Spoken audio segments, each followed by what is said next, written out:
We all know the basics of how healing works in FF14.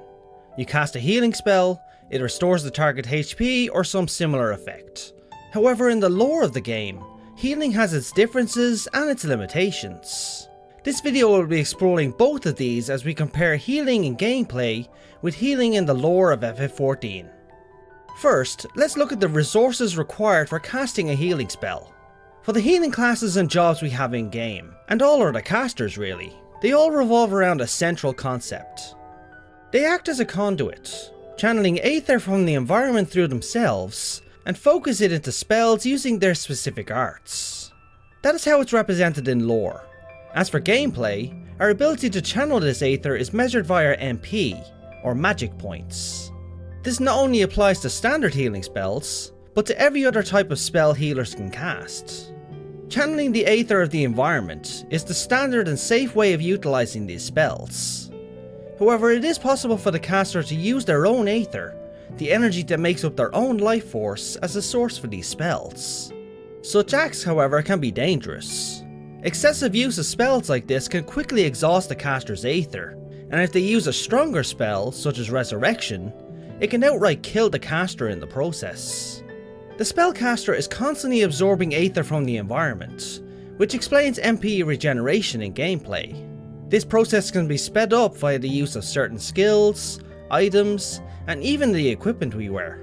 Healers in FF14 don't wear robes just because of some RPG gimmick. Robes and half robes in FF14 are specially crafted to aid in the absorption of aether from all around them, far more than any other type of armor or clothing. If you want to learn more about armors in FF14, check out this video I made. Now that we know how these spells are fueled, let's look at the spells themselves. Healers in gameplay have a vast array of spells and abilities, all which serve a singular purpose: to restore the HP of self or those you cast a spell on. In lore, however, each healing spell has a specific purpose, and are cast depending on the injury or ailment. Cure and Physick, for example, are two basic spells of FF14. In gameplay, these spells restore some HP. In lore, however, these spells mend physical wounds to the body, close open cuts, as well as knitting the flesh. This applies also to the higher tier spells which heal much more HP in gameplay, but in lore can help heal much graver wounds or even mend broken bones. Powerful as these spells are, they can only do so much. Healers in lore cannot fully mend an injury, but they can do most of the work. But afterwards it's up to the body's ability to heal in time, just as it is in real life. In our world, for example, hospitals and doctors will mend your wounds, bandage them, and give you medicaments. It's then left to the body's natural ability to heal to do the rest. This also applies to the NPCs and characters in the FF14 story.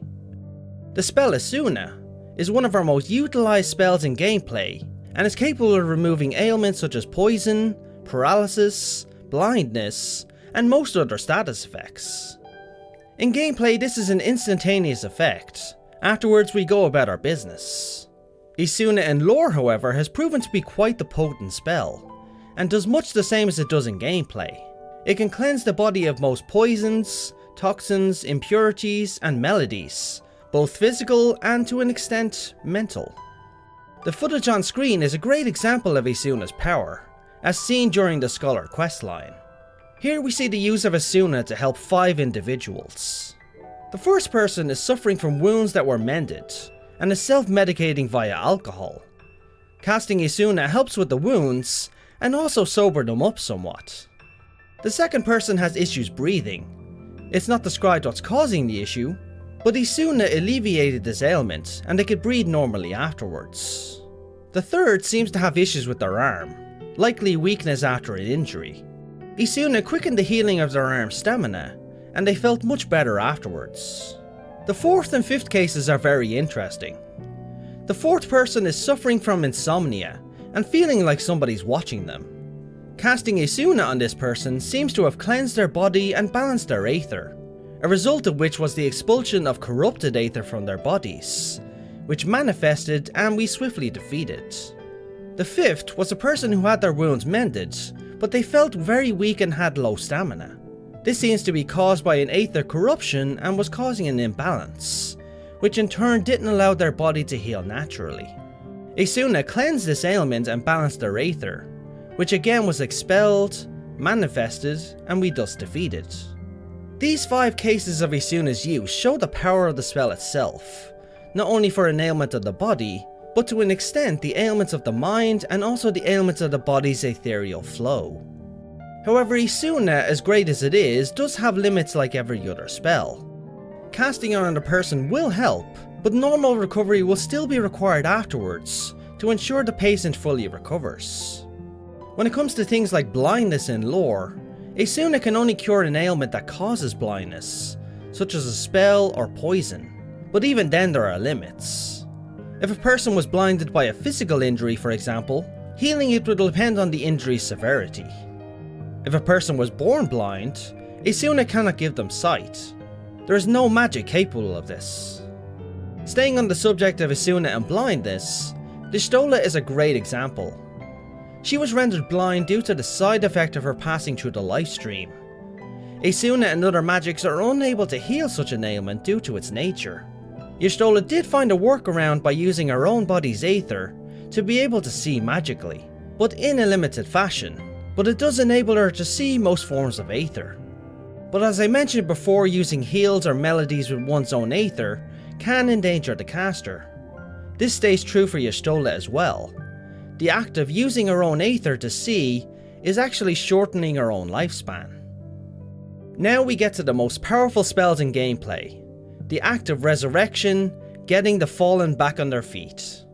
Though these spells are called resurrection and revive, in gameplay this isn't what's happening. When our character's HP hits 0, for example, this is not death. Instead, it's treated as being knocked out. In gameplay, revive and its like are the only spells potent enough that when cast on a knocked out target, they will infuse them with healing magic and aether, thus awakening them and allowing them to continue fighting or retreating. Resurrecting the dead isn't really a thing in FF14 from a lore perspective. Throughout the story of FF14, we've lost soldiers and warriors on the battlefield. Friends and comrades we fought beside have died in our arms.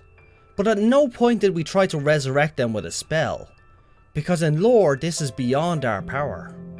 It's altered to prevent any plot holes and story issues. The ability to resurrect any story character that dies would be a bit of a story breaker. To quickly summarise, in gameplay no death ever happens.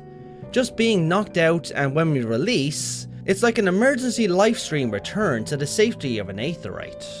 When somebody dies in lore, their soul and corporeal aether leave their bodies and become absorbed into the lifestream, also known as the ethereal sea. This also to a degree comprises the memories and experiences of the person as part of that corporeal aether. All that's left behind is a body. The FF14 universe has necromantic spells, rituals and concoctions that can resurrect a corpse, but it won't be the same person. Their soul and much of their memory have already flowed away to the ethereal sea, and no art exists to get them back, outside of the mighty power of Hydaelyn and the likes of the unsundered Ascians. But there you go, the differences between healing in FF14 gameplay versus healing in lore. I hope you enjoyed this video. It's these sort of subjects I'd love to dive into, and healing from a lore and gameplay perspective is something that's always interested me. Share your opinion on the subject in the comments. I'd like to get your take on it and also have a discussion.